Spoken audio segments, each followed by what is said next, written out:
This is 9/11 Freefall.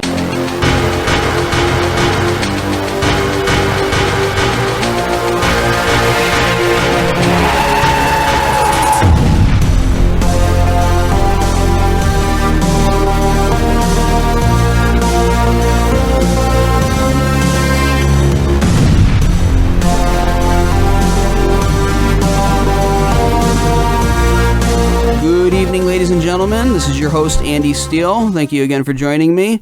The guest tonight is Jeff Long. He's a former member of Air Force Intelligence, and part of his work with Air Force Intelligence was also part of Operation Mockingbird, which we've talked about in the past couple of weeks. And we're continuing our theme on media and government involvement with our media. So Jeff talks about his work with Mockingbird in this interview I'm going to play, along with the history of the American government's disinformation and propaganda campaigns. And he talks about current events and what he sees transpiring. Even though he's left intelligence, he can still see Operation Mockingbird taking place in our media and the new war of terror that started after the controlled demolition of the buildings on 9/11. There's another long interview, so I'm going to play it in just a moment. Before I do play that, we're going to do what we do every week. We're going to take 10 seconds of silence to remember the victims of 9/11 and their families and all the people who died in the wars that followed 9/11. We'll do that starting now.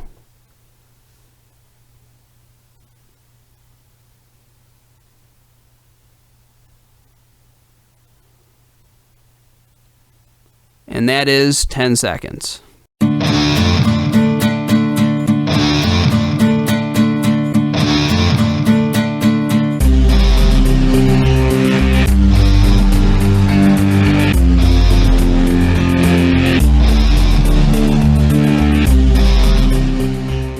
Jeff Long is a former member of Air Force Intelligence, and he did work as part of Operation Mockingbird. Those days are behind him now, of course, and he's on the side of the good guys, and he'll be talking about all of that here on this program tonight. Jeff, welcome to 9/11 Freefall. Thanks. Now, I'm going to ask you, because obviously that was a very brief introduction I gave, please go over your background, your story, as much of it as you can and want to tell, and just outline your intelligence resume for this audience. Oh, okay. I would say that one aspect of what I used to do back in my intelligence days, one component of it was part of Operation Mockingbird, but there was just so much else that was actually going on. But to start with, leaving high school, I went into the Air Force to go to school in Denver, knowing that that's where they had a design school because that was my background. Wanted to get into graphic design, media, marketing, and thinking I was just going to stay there and stay on with the school, hopefully as a civilian teacher. That was my plan. And I was going in for money for school, coming out of a poor family out of Florida at the time, where I was helping raise my 300 brothers with my mom and working full time. So my option to get out was the Air Force at the time. Seemed like the best bet. I was not a military type person at all, but the idea of working in some sort of art department for the Air Force seemed like as far removed from most military aspects as I could think. So I started in basic training 6 weeks out of high school, and at that point, a couple weeks into the program is when I started getting pulled out of the different classes and the training that we were going through in Air Force boot camp.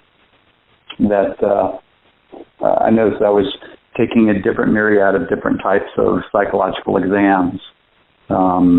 So I saw a pattern of that building up, looking like they were trying to figure out, at least it was to me, how best to use, whoever it was that I was psychologically, that they had found out from something prior, which it goes back to high school. I just remember a certain portion, by 10th grade, they told everybody in the Florida schools around the region to graduate, you had to take this aptitude test that wound up being collected. I remember at the time, the entire lunchroom filled up with everybody in 10th grade that had to take this time test.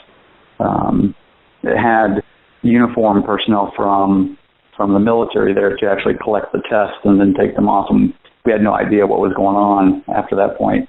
We just knew that we needed that to graduate out of this Florida high school, so it was just part of the curriculum. Didn't think anything else of it. But that's the only reason why I can think that I was selected in basic training to take these tests, and they were usually in some dark room, very, very film noir like, lamp over the desk, piece of paper, pencil, long story test, something psychological. So every once in a while I'd get put into a room with a couple other people that were taking these tests, male or female. Extremely dark though. All you could see was how to get to your table. Told not to talk to anybody else, not even talk about the test, anything that actually went on, what it said after leaving there. Not giving anybody any idea to actually where you're actually going. So all I wanted to do was design at that time, and my focus was to I messed with the test as much as I could just to make sure that I kind of steered away from whatever it was that they were the goal that they were trying to get from that test. It seemed like they were trying to find fits for different career areas, different tasks, different skill sets. So I just tailored it to make sure I failed it in the way that I wanted it to point towards actually getting into the design school and doing that. So by the end of basic training, my drill instructor pulled me aside and told me, he's like, at this point, I know that you're picked for something. I'd see it every once in a while through basic training.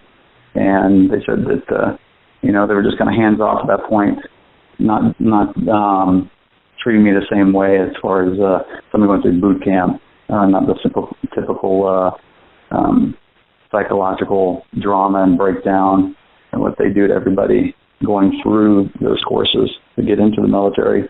So I finished up there, graduated basic training, and went to the school in Denver at the base there.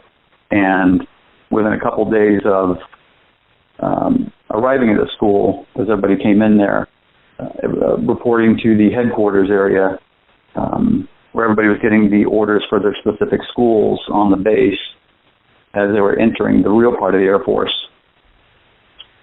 There was probably 4 or 5 of us out of the 400 in the room that were told that we had different orders following on from the school, but we had to start filling out paperwork for our background investigations because we were going to be working in specific areas of Air Force intelligence, stateside and outside the United States, and my orders were specifically for Germany at that time.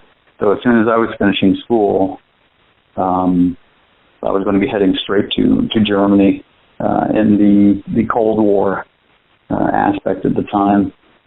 I graduated high school in '87, so everything I did was at the very end of the Cold War, and through that end into the that paranoid phase in between. So arriving in Germany, I worked for, it was an Air Force operation, but it was a joint intelligence center, so it was all 4 branches of military intelligence. It was doing work for CIA, NSA, DIA. Most of the technology that we're using was based through the National Reconnaissance Office. We had an NSA facility on our small compound.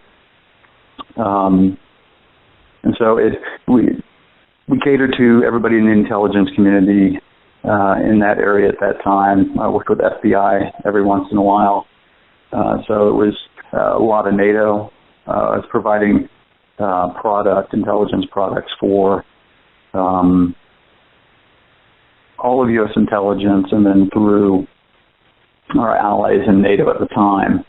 And and dealing with the air attaches that we have attached to all embassies around that area for it. So I focused on, or at least where I was providing my expertise and my product was for all of Europe, Middle East, Africa, and everything at that point targeting the Soviet Union. So the stuff that I wound up doing that was, I guess, under the purview of Mockingbird, specifically was tailored to targeting the Soviet Union, and most of it seemed to be misinformation and disinformation campaigns, so that the Soviet Union did not know what we were doing at the time, or something that we had. Maybe it was something that we stole from the Soviets at the time, military aircraft, technology. So it all fell under that program of misinformation and disinformation that was started up at the creation of the CIA out of the National Security Act of 47. So they started Operation Mockingbird pretty much right after that in 1948 under Frank Wisner out of the State Department. And when they created this covert arm, the Office of Policy Coordination, he then brought in Phil Graham, who was a graduate of Army Intelligence out of Pennsylvania, and then was the publisher of the Washington Post. So you can kind of get the idea pretty much how that started, and that it was a main core program of the CIA from the beginning, from the outset, for what they were doing. They were not just centralizing intelligence, but they were just a covert policing, military, and intelligence arm of U.S. corporations, and the wealthiest families on the planet, global corporations. Now it all kind of blends together. So hopefully that kind of gives you an idea. Well, it does, and just to recap on what you were saying about your own life and your own involvement in all of this, it sounds like you were just looking to get out of your situation that you were born into, and you were looking to be a graphic artist, and that's what you were trying to point your life in the direction of, even through the military. The military was a means to an end, but the Air Force saw something in you, whether it was from the aptitude tests in high school or something else, but they saw something in you that they wanted for this specific purpose, and they started putting you through all of these tests. And that is how you ended up fighting the information war for Uncle Sam there. Now, just to delve into it a little bit deeper, you were involved in Mockingbird and fighting the Soviet Union aspect of it. How did that work? What was your day-to-day life, and how did you put out misinformation, disinformation? What was your job like? Well, it was, it ranged across the board, because the shop as it operated, just like, I don't know how to coordinate it, maybe with some other design shops, but work orders would come in from different agencies, from different military branches on some sort of intelligence product that needed to go out, and there was a lot of redundancy. Sometimes I would get something that I'd be working on. It would be a CIA product, a briefing material, because a lot of it was briefing materials that would go, back and forth between USAFE headquarters and the air attaché offices at these embassies that we supported around that whole region. Like I said, the Western Europe, Middle East, Africa. I could work on one product, put something together for CIA to take back, as naval intelligence would come in and they would have the exact same product. And I would just wind up taking logos off of each respective piece and putting on the others and finishing it up and handing it to them, and just joking about, whoever's going to get it there quicker, is going to, I guess, win out on whatever the information was. And they were usually taking it back physically to the Department of Defense, the Pentagon, back to CIA for something, or a lot of it was for the White House. A lot of those briefing materials were used in different ways there at the White House through any administration. But the core area of everything that was going on there was briefing materials, and then something every once in a while would come through that might not be a briefing material that was specifically for doctoring or forging documents, creating ads to go into newspapers in those regions. So I was talking about the areas that we were targeting, magazine ads, usually print-related material. I created cartoon graphics used on the back of money that the Pentagon or CIA would have printed up and put out as propaganda. It was usually targeting the leader in a certain area or a political person, trying to make them look bad in the eyes of the people there. And of course, they would easily pick up money, seeing something like that lying around. But I know we did a lot of that during the first Gulf War, targeting Saddam, and printing these really horrific, nasty, derogatory cartoons on the backs of the money there. I can't remember the name of it, but for the most part, it was information that was put into most of the newsprint in those respective areas. I mean, at the time, I think up through the 90s, I think the CIA had, at least they were owning up to about owning 2,500 different newspapers around the world, publishing houses, magazines, pretty much anything in print. And then, of course, that would get into the television news media, the radio and stuff like that around the world, in those different areas as well. Now, when you say owning, and I don't want to interrupt you, I just want to clarify, when you say owning it... I tend to ramble. Oh, you're doing fine, and I'm sure everybody's very interested in hearing you share all of this. But when you say owning, the CIA owns it. Now, obviously, that must be clandestinely. It must be going through some kind of front, right? Yeah, you got to think of them as a brass plate, the same way that Valerie Plame was doing with Brewster Jennings. I mean, that was a brass plate front. A corporation, people coming to work. The front, the shell of the organization, providing some sort of business product, usually business to business. And then, of course, in the background, the whole thing is an intelligence operation.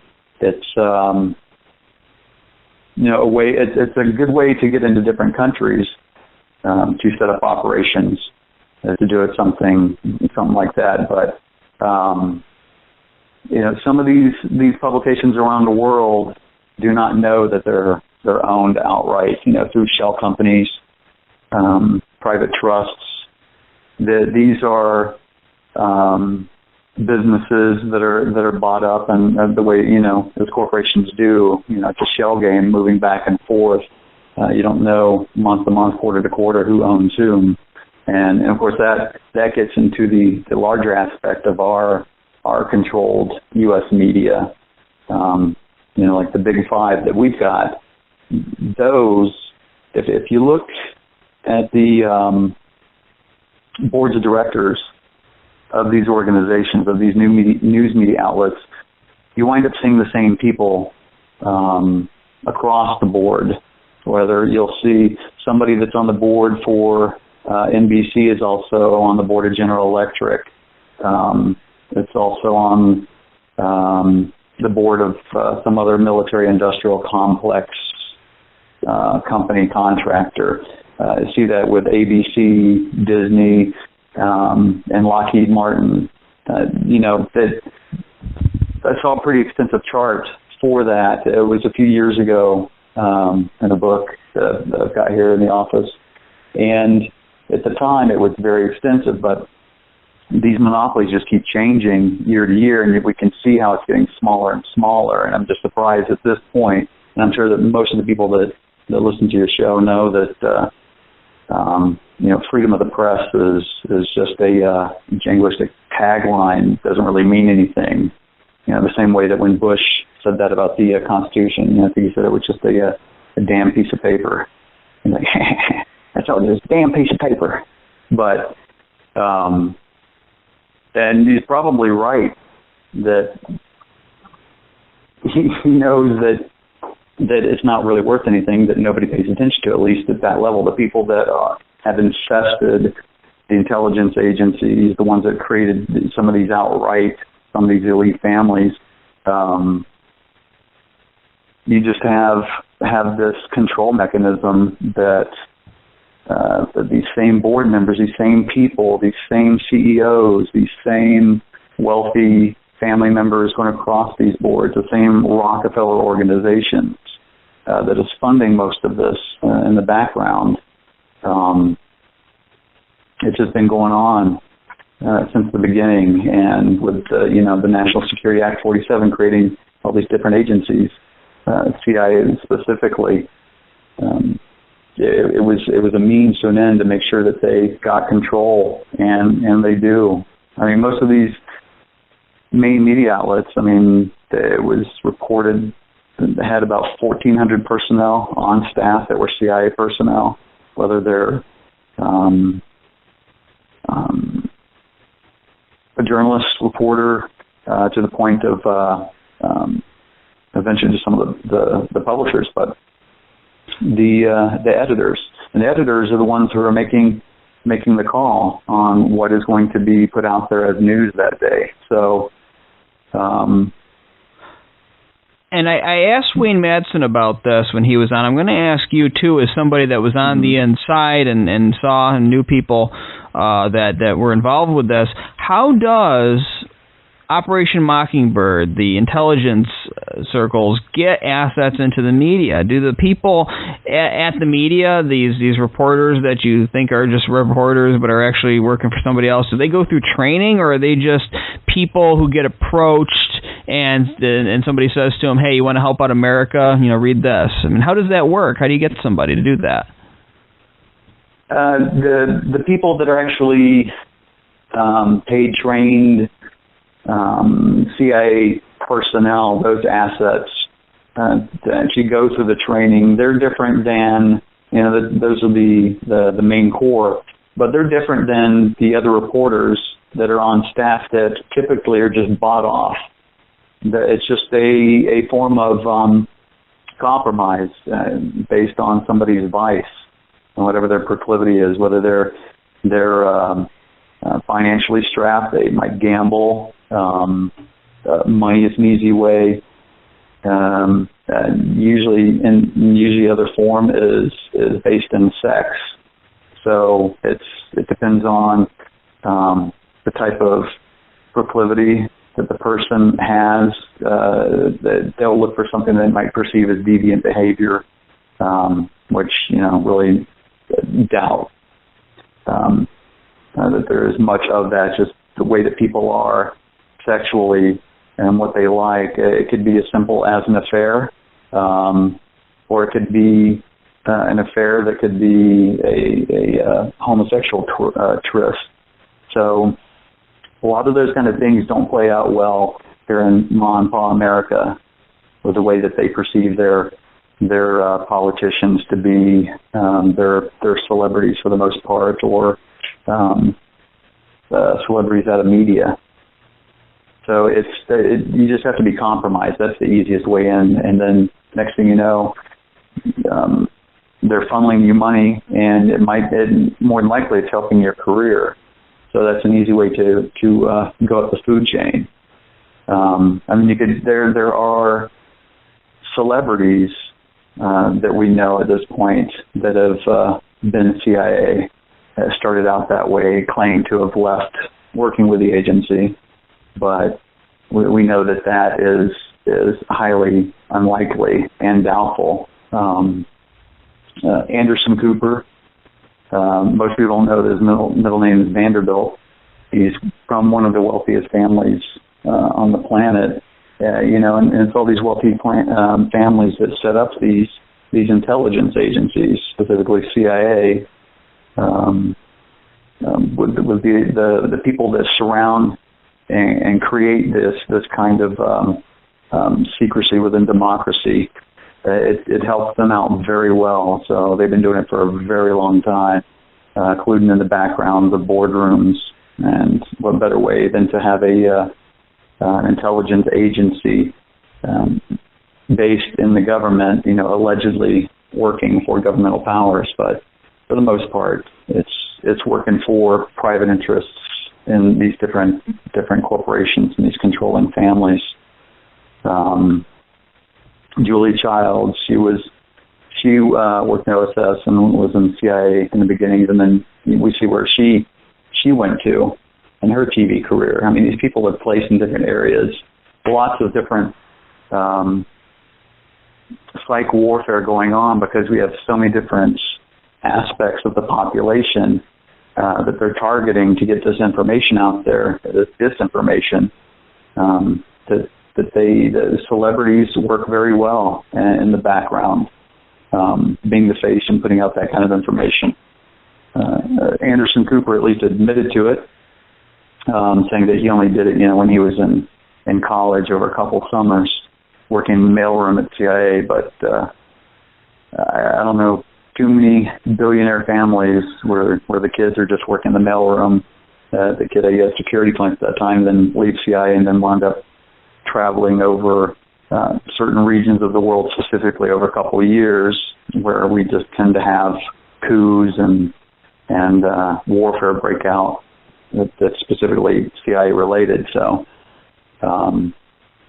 well, something interesting on the celebrity aspect. Chuck Barris, who was the creator of the Gong Show and the Newlywed or the dating show, he claimed to be an assassin for the CIA. The CIA denies it, so I don't know, folks, but I'm just telling you that I'm putting that out there. He claimed it, and they actually put that in a movie about him. So, research that if you will. I'm curious now, with what you did for Operation Mockingbird, you told me a story about a month ago when we talked privately. I hope you don't mind me bringing it up here, about information you put out there that you heard on the news one night, and it was just like, wow, I put that out there. Can you talk about that? Well, that one was, what we were talking about that night was, this was a CIA product that I put together, and part of this one briefing that they put out there is disinformation. But this one wound up on Nightline with Ted Koppel at the time, and I just happened to catch the rebroadcast of it in Germany, the time the AFN had put it on, and it was one of the few times that I actually got to see something that I created, specifically targeting the Soviet Union at that time. And of course, towards the drawdown of the Cold War, they started targeting more of the Middle Eastern nations.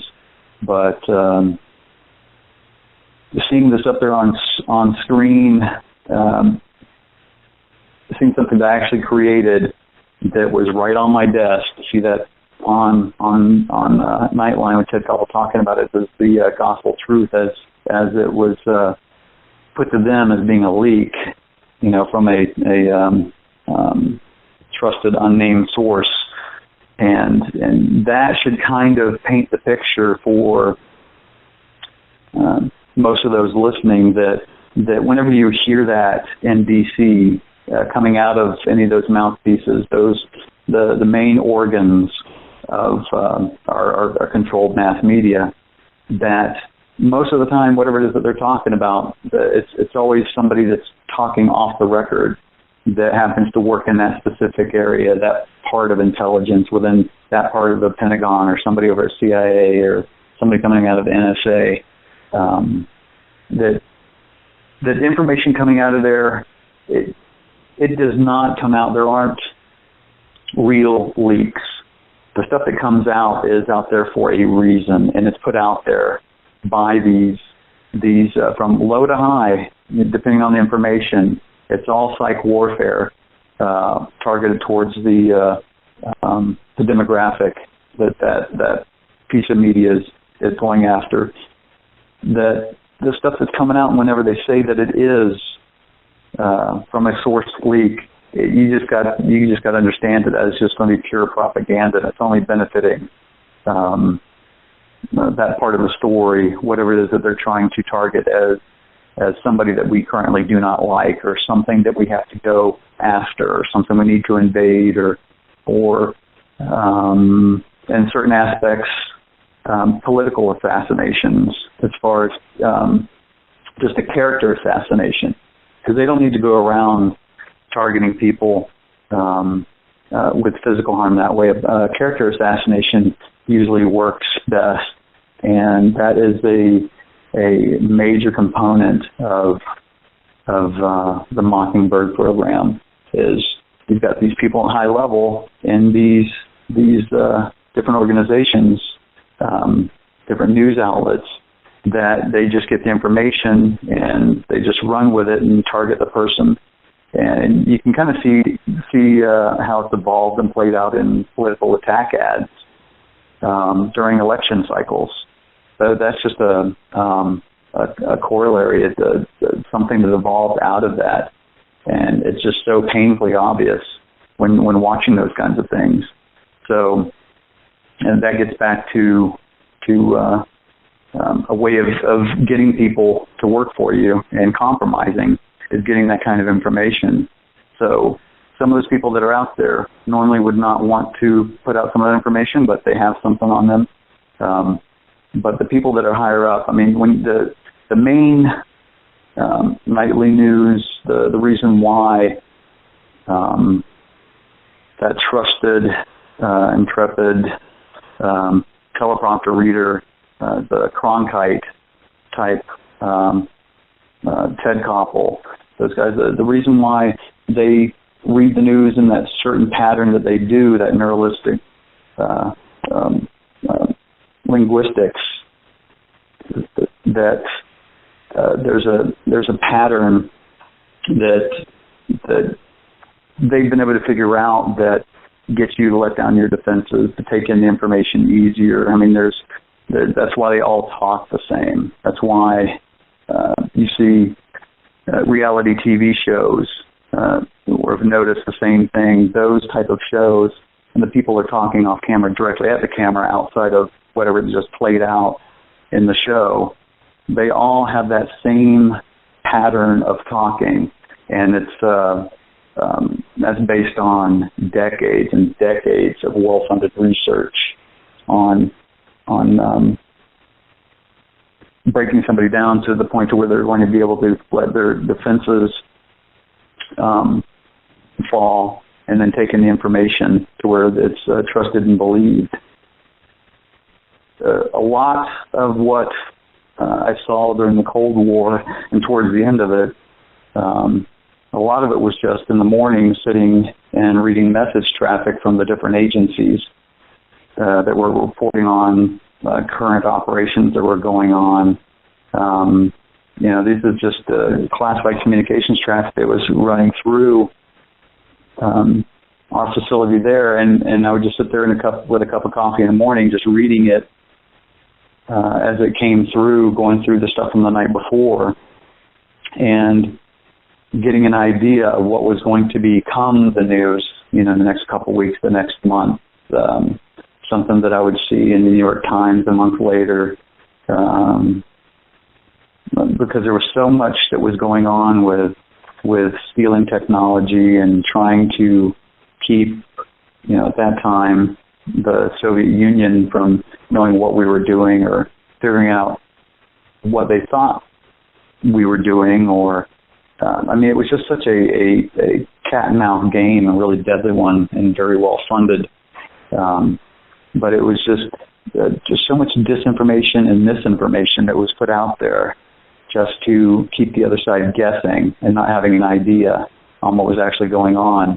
And at the same time, it that helped out the U.S. population in so many different ways, and seeing something that would, boost patriotism, a little bit of national fervor, some sort of hatred towards the Soviet Union at the time, the fear of communism, basic hatred of the people that lived there. And we've seen that up to this point in the current wars that are going on, and the more of them that we have, that you can see how much of it is being used and focused on coming out of the main outlets where they admit having people on staff, as they did in CNN during the attack on Iraq and going after Saddam during this last Bush regime, that what was it? I think they had 117 Department of Defense and military intelligence officers working in CNN at that time to help coordinate information. I mean, that was put out there by the news agencies at that time, including CNN, as it was a positive thing to actually have these guys here at the time, instead of in the old days buying off these people and manipulating the news media combined. It's just become kind of overt now. And now we've moved even further into the social media aspect of everything online. And I'm sure everybody listening to this right here has dealt time and time again with online trolls, depending on whatever question that was put out there and somebody's responding back and forth. There's somebody that is always painfully super uber patriotic to the point of the U.S. does no wrong, and apple pie, mom, Star Spangled Banner, the whole thing. And the reason why we're running around the world doing what we're doing is, it benefits the United States and its citizens and democracy. We're always running around the world giving everybody democracy at the point of a gun. Social media now is the main focus, the way that it has evolved over the internet, because it is basically the world's library at your fingertips at any time. That next major jump since the Gutenberg press, when mass publication of books were made available to local people to be able to challenge what it was that they were hearing coming out of the mouths of church elders at that time that were telling everybody what it was that they were supposed to believe. Having access to that now over the internet is wonderful. At the same time, a pain for the opposition side. Even though the internet was developed by the Department of Defense, what became DARPA out of that department, so that military personnel could talk back and forth privately, quickly exchange information. Same thing with the universities at the time, which again heavily infected and infested, and a lot of money is provided for military programs, for intelligence programs. So it just all kind of works together. I first started using email in, I think, 88. All of our military email went back and forth, at least for the internet that we had overseas. But now, go ahead. I just want to ask you something. Well, first to point out to our audience, because our audience might say, well, that was the Soviet Union, but also he's talking about post-Soviet Union. This continues. This goes on. And as he says, there's people at networks involved with the Department of Defense who are actually there giving you your propaganda. Please go on with what you were going to say. I just also, if you can comment, you were out of all of this by the time 9/11 happened, as far as I understand. Correct me if I'm wrong. Yeah. But what did you see in the aftermath of 9/11 and the controlled demolitions of the towers that day? What did you see in that aftermath that would make you suspicious of Mockingbird's hand in the coverage of the event? Oh, it would have to be people on the scene within the first 2 hours telling us exactly who did it. Of course, everybody was saying that they thought bin Laden had been the one that masterminded everything. That's who they were looking at. And the way that they were saying it and characterizing it at that point is if they were saying, it's like, we're not really sure, but it's kind of pointing towards this guy right here. So that was the impetus and the push and the first red flag for me. It was just seeing how many people that were jumping at that point, and no matter which network going across, that was the story that was being put out. And then we had people on the scene being interviewed, more assets out in the field. Everybody can probably remember Harley Guy and what he was being asked. I mean, he was working for Fox News as a contractor at that time.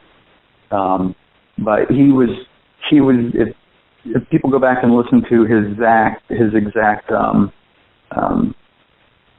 story and the way that he gave that story, he was the first person that basically introduced to the world and everybody watching it, getting played over and over and over again, was how the towers had collapsed, due to structural failure, because he was bringing up the temperatures of the fires.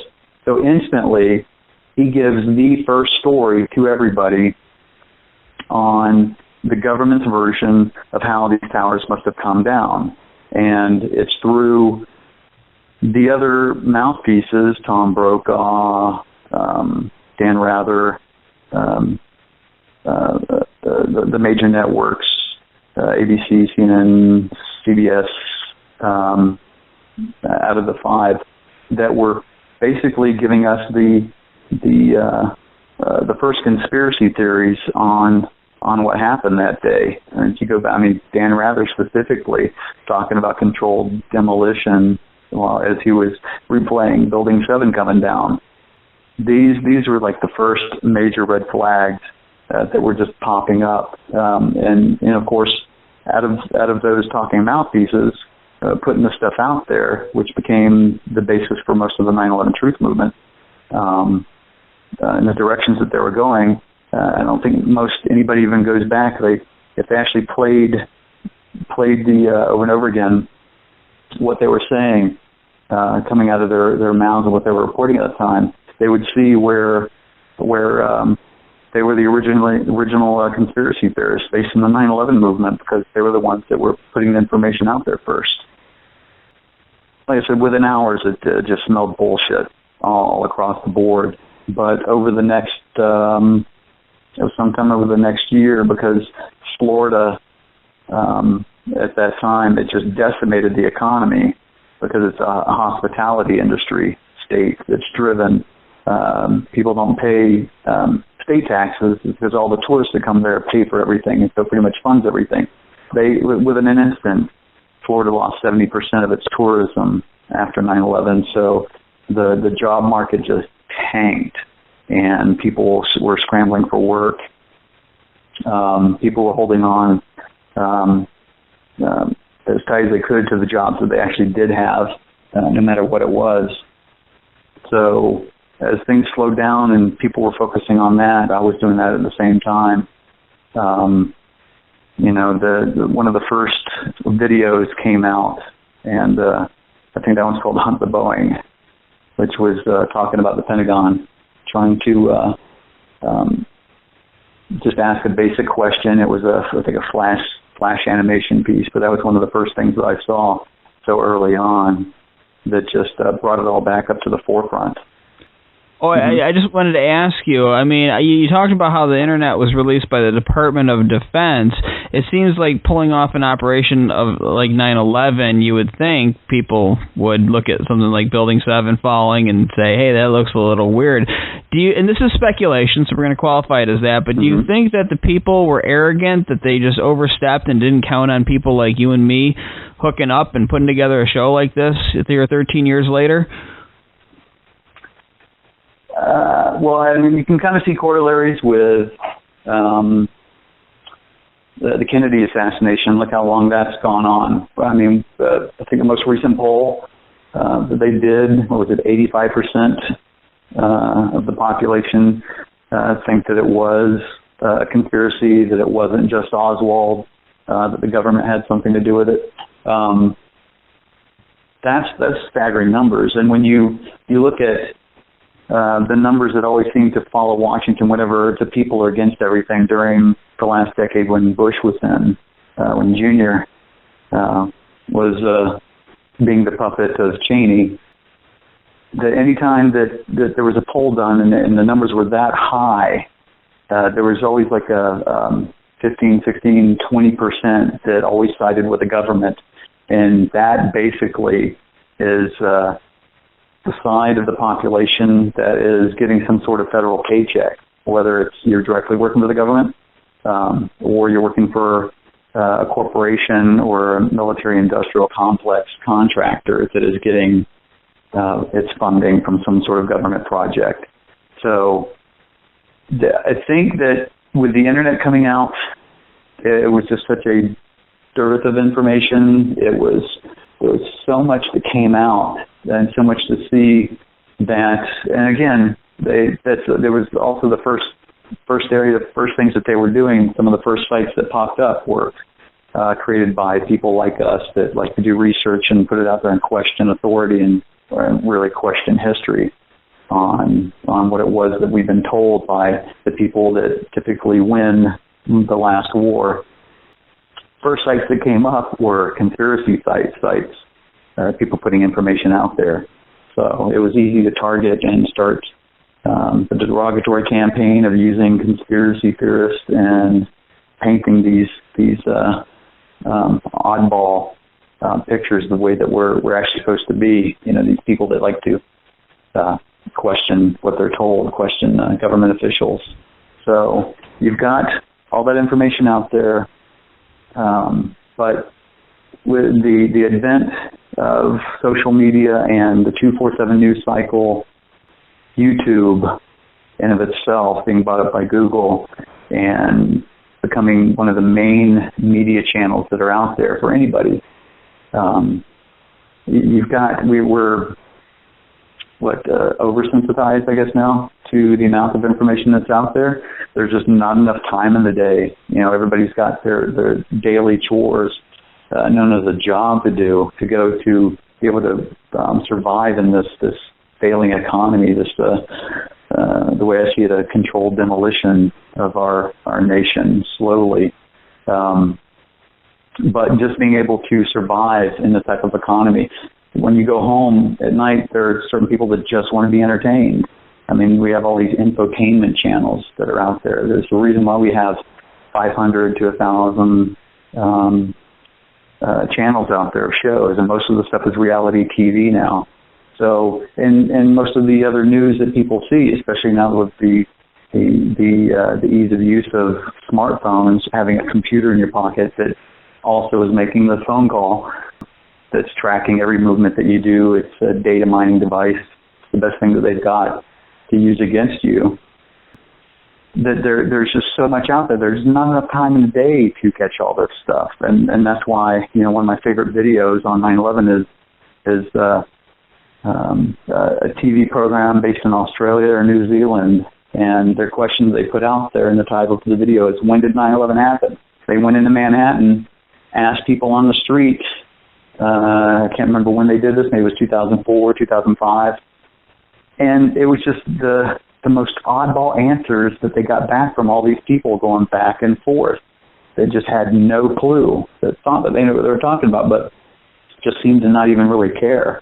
So there's so much information that is out there, the stuff that we have to wade through. It's much harder for you and I and people like us that are trying to get this information, even with different backgrounds. I mean, luckily, I was able to see what I saw when I worked in intelligence, to the point of seeing some very bad things that got me to resign and leave. I only did this for 6 years, and I was very young when I was actually working in intelligence. But having these different angles to come at it and see it with a third eye, it's harder for us to prove our case because there's so much information out there, and people are just want to be entertained. And I think that what makes it even harder for us is that until it hits somebody in the pocket, in their wallet, hits them financially, they're not so inclined to pay attention as much. But I've seen, and I've known that with several friends who got hurt bad in the last financial crash of 2008. That I said, something's coming up, something's going to happen. Thought so for a year and a half from some of the people that were really, really on it and talking about this coming financial crash. I was able to pull out a tiny 401k out of an old architectural firm where I'd worked and took my tax hit on that, but everybody just thought I was crazy for doing so, for pulling it out of something that was so stable. But I took my little hit, took that little bit of money aside, and, some of my friends lost everything when that attack hit in 2008. So those people at that point were different mindset, thinking completely different, and could see more of what was going on, and were able to bite off on the information that there was something seriously wrong with the government story, their account, their official conspiracy of what happened on 9/11, and then getting into that, and they start getting into all the other areas, financial fraud, and the list goes on, but it sounds like they have a normalcy bias, and I think I've talked about this on the show before as one of the reasons that they have a hard time evacuating people when, in situations, for instance, like a volcano is about to erupt, and the residents of this area have never seen this volcano erupt. It had never happened during the lifetimes of anyone who was alive at that time, so they just somehow think it's not going to happen. They can see all the signs that it's going to erupt, but for some reason they just think it's going to be okay, and they stick around, and then they're sorry for it later on. And so it sounds like the same thing that we face in exposing 9/11. People have never been exposed to the idea of being lied to about an event like this, other than what they are shown in the media of people like us being wacky and crazy. Same goes for the financial situation in 2008 that you were talking about. But you were right there. You know what goes on behind the scenes. You were part of the disinformation in the past. And I'm glad that you talked about resigning as people listen to you and know that you're on the side of the good guys now. You had some trouble getting out, or they gave you some flack for it. Can you talk about that in our last couple of minutes here? Sure. I'll try to give a brief rundown of it. But during the 6 years that I worked in this joint facility, it was at a point where I was good at what I did. I was protected for whatever reason by my commander from some of the other arses that were there and people that I dealt with. Found that out years later, actually just a few years ago. He retired and outside the D.C. area where I used to live.